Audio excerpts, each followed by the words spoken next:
За сайн байцгаана уу. Өнөөдрийнхөө бичлэгээр бүгдээрээ удахгүй Японд болон Токиод аяллаар ирэх гэж байгаа хүмүүстэй зориуллаад очиж үзэж болох 13 газрыг санал болгохыг гэж бодож байна. За Токиогийн талаар богинохон мэдээлэл өгөхөд Токио маань өөрөө 23 үндсэн дүүрэгтэй 13.1 сая хүн амьдардаг юм байна.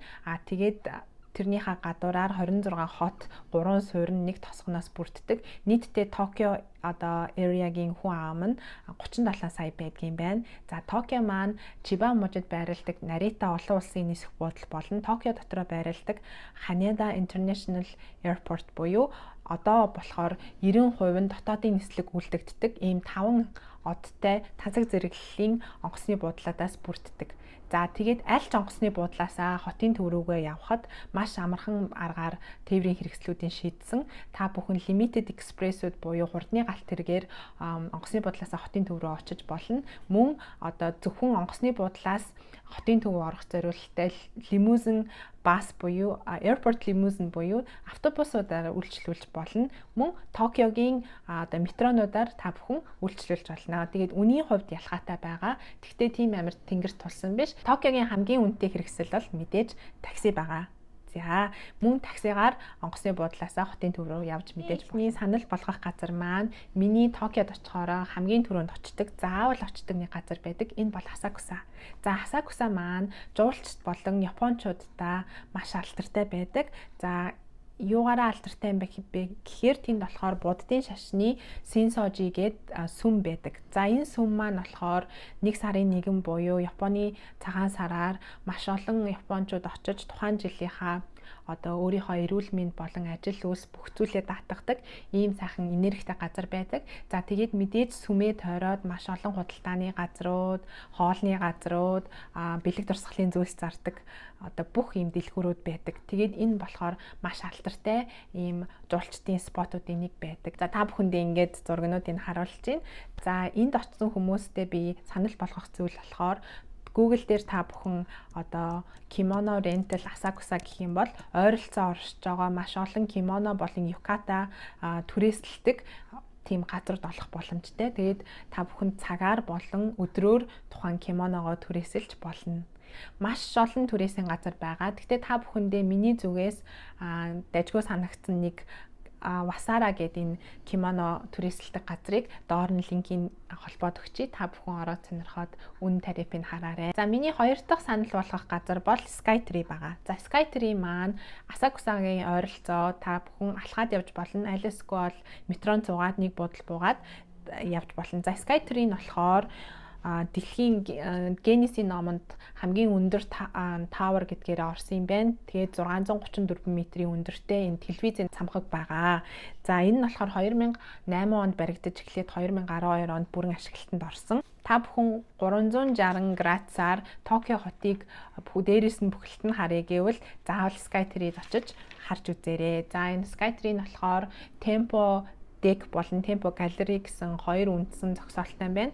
За мэдээж 0-оос B1-ээс 5 давхар хүртлээ үнгүү ордог тийм хоолны газрууд, бэлэг дурсгалын зүйлс зардаг тийм маш олон дэлгүүрүүд байгаа. За дээдлийн энэ 340-40-оос 350 дугаар давхар болон 445 дугаар давхар дээр гарахад плед авах шаардлагатай. За энэ хоёр пледийг тус нь зардаг. Нийлүүлээд combination ticket буюу багцаар нь та бүхэн тикетийг авч болно. Тэгээд онлайнаар захиал эртхэн захиалах юм бол нэг хүний 2700 йенээр 2 ксолынхаа тикетийг авч болох юм байна. Очоод 15 минутын өмнө захиалгаагаа давна гэх юм бол 3100 йен байдаг. Мөн та бүхэн захиалга өгөхгүйгээр шууд таснаас нь авах юм бол энэ хоёроосоо жоох үнэтэй байж магадгүй шүү. За тэрийг анхаараарай. Та бүхэндээ санал болгож байгаа 3 дахь газар руугаа явахын тулд хэдүүлээ. Асакуса болон Токио Skytree-гийн хооронд байдаг Сумида гол гээд байгаа. За тэр гол дээр болохоор Сужо Bus Station буюу усан дээр явдаг автобусны зогсоол гэж байгаа. мэдээж плетээ онлайнаар захиалах юм бол энэ дээр харагдаж байгаа шиг ийм гоё хотолуна болон Emerald гэсэн 2 болон 3 төрлийн тийм усан дээр явдаг автобуснууд байгаа. За цагийн хуваараас шалтгаалаад аль автобусанд нь суух нь вэ гэдэг нь таны одоо сонголт байгаа. За өдөртөө болохоор маш бага тоогоор автобус нь явдаг тул эртхэн билетээ захиалчвал амар байдаг шүү. За Одайба руу явахын тулд бүгдээрээ одоо 1720 yen төлөөд 70 минут одоо энэ гол дээгүүр ингээд Токио хотын дундуур ингээд явна гэсэн үг. Энэ бол маш гоё experience байгаа.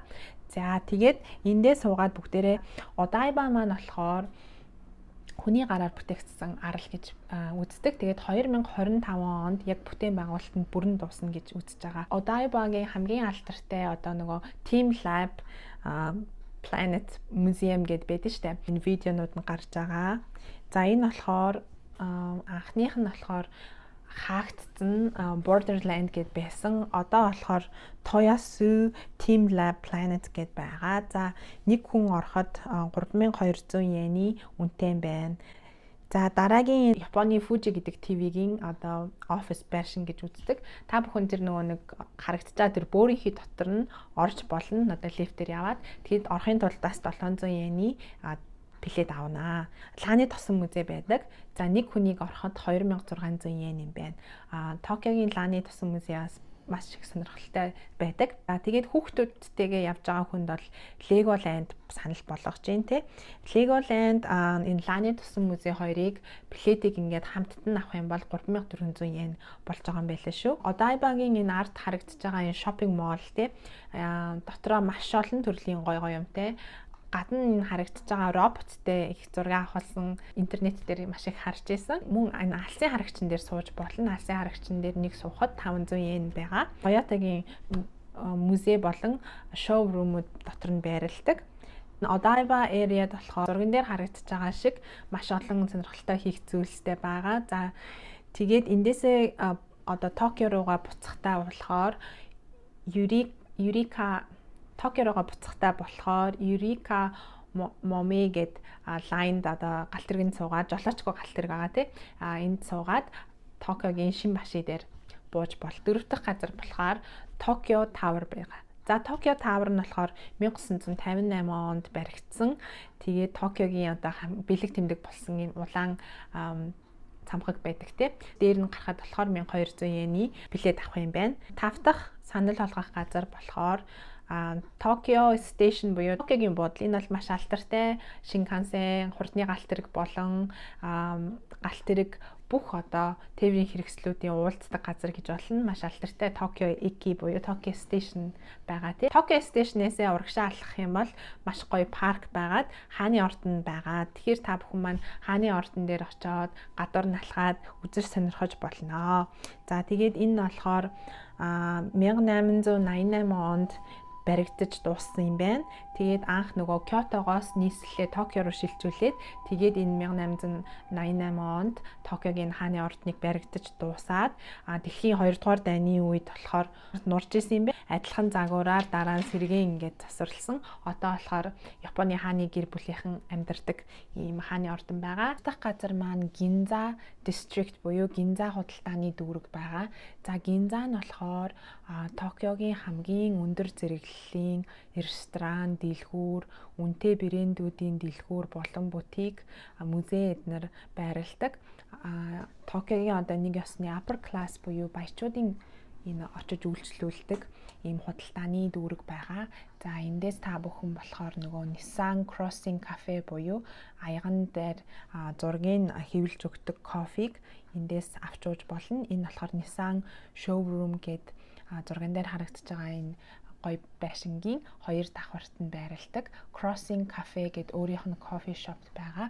Тэгээд нэг аяга нь халуун кофе бол 500 йен, хүүтэн уух юм бол 600 йен гэд таны зургийг аваад хүссэн зургийг чинь кофен дээр чинь хэвлэж өгдөг байгаа.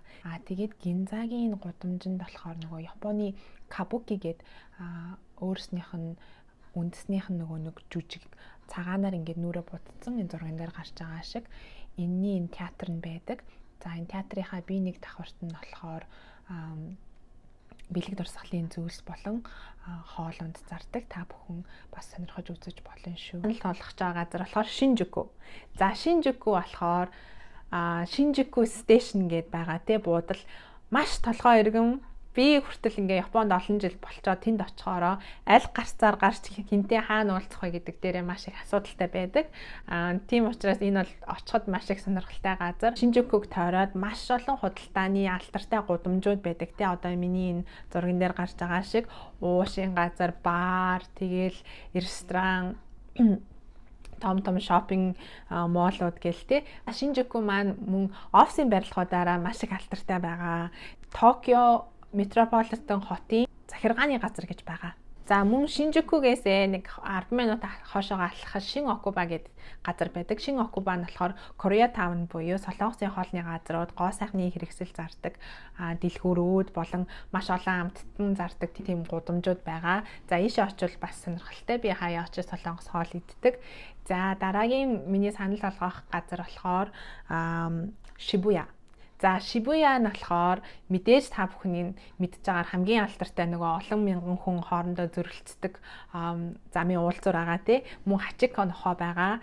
За тэгээд сүүлд одоо 2019 онд ашиглалтанд орсон, коронавигийн өмнөхөн ашиглалтанд орсон Шибуя Scramble Square буюу барилга баригдсан. Тэгээд энэний хамгийн өндөр давхарт нь мэдээж гараад та бүхэн зураг авахулж болно. Тэгээд мөн Токио хотыг дээрээс нь толтон харах боломжтой. Ийм гоё цахилгаан шаттай газар ингээд нэгдсэн байгаа. За энд орохын тулд 1800 йены билет авах юм байна бүгдээрээ.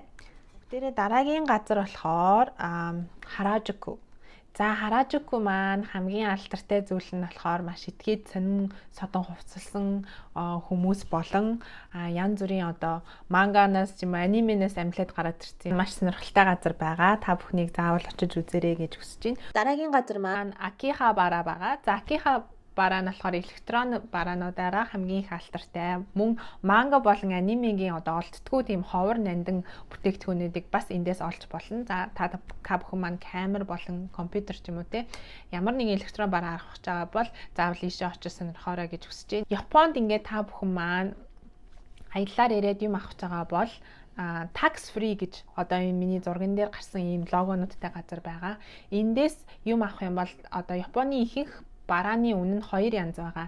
Нэг арай хямдхан үн, нэг арай үнэтэй үн байгаа. Тэр нь юугаараа ялгаатай юм бэ гэхээр нотын татвар орсон ороогүй гэдэг хоёр үн одоо дэлгүүртээр заавал байдаг. Тийм учраас хэрвээ та ингээд нотын татвар free гэсэн газарт байх юм бол 10% татвар төлөхгүйгээр авах боломжтой байгаа шүү. За тэгээд та хэрвээ жуулчны визтэй орж ирсэн бол орж ирсэн хамгаа үзүүлээд паспортоо үзүүлээд татваргүй бараа бүтээгдэхүүн авч болно. Гэхдээ зөвхөн duty free, tax free гэсэн энэ тэмдэглээнүүдтэй дэлгүүрүүдэд үйлчлүүлэхдээ tax free авч болно гэсэн үг шүү. Нэг дахь газар маань Уэно. Уэно маань хамгийн алдартай зүйл нь Уэно парк, сакура цэцгэлдэг байгаа. За энэ жил 2023 оны 3 сард сакура эрт цэцгэлэхээр болсон байлээ. Мэдэн гарсан. Та бүхэнд ингээд зургаар харуулж байна. За Японы өмнөд мужуудаас эхлээд хоошоогоо Хоккайдо хүртэл сакура маань дэлгэрээд тэгээд сар гаруй хугацаа болоод ундаг байгаа. За тэр үеэр нь энэ Уэно паркад ирж сакура үзвэл маш гоё байдаг. За дараагийн Уэногийн алдартай газар бол Уэно Зүү буюу Уэногийн амьтны хүрээлэн байгаа. Орох төлбөр нь болохоор 600 йен юм байна. Том хүн. Хамгийн алдартай нь хоёр хөөрхөн панда байдаг. Японочдод өөрснөө хайртай. За хүүхдтэйгээ ирж байгаа болон амьтны хүрээлэн үзэх турштай бол заавал ирж үзээрэй. Дараагийн Уэногийн алдартай газар бол Амеяо Кочо гэдэг манайхаар бол зах шиг ийм олон дэлгүүрүүд, худалдааны энэ гудамж байгаа. 12-т нь болохоор Roppongi Hills гэдэг байгаа. За Roppongi нь болохоор үйлчлэгээний газрууд, high class, luxury тийм дэлгүүрүүд, хувцсны дэлгүүрүүд мөн байдаг. Мөн маш алдартай 3 одоо арт музейнүүд байрладаг. Хэрвээ та музей үзэх сонирхолтой бол Roppongiд заавал очоорой гэж зөвлөе. Roppongi нь болохоор гадаадчууд ихтэй байдаг учраас тэнд маш олон бар, night club-ууд, маш танцэг зэрэглэлийн бар, ресторанууд бас байдаг болох. Night life үзэж болох нэ. За миний хамгийн сүүлд санал болгох газар бол Shinagawa Station дээр байрладаг Shinagawa Prince хот буудлын Maxwell Aqua Park байгаа. За энэ аквариум нь хотел дотор байрладаг мөрчлөө маш том аквариум байгаа. Мөн долфины шоу болон маш олон зурган дээр харагдаж байгаа шиг сонирхолтой загснуудтай ийм гоё том аквариум байгаа. Тэгээд нэг хүний болохоор 2500 йенээр орж болдог. Дараагийн бичлэгээр уулзцгаая. Баяртай.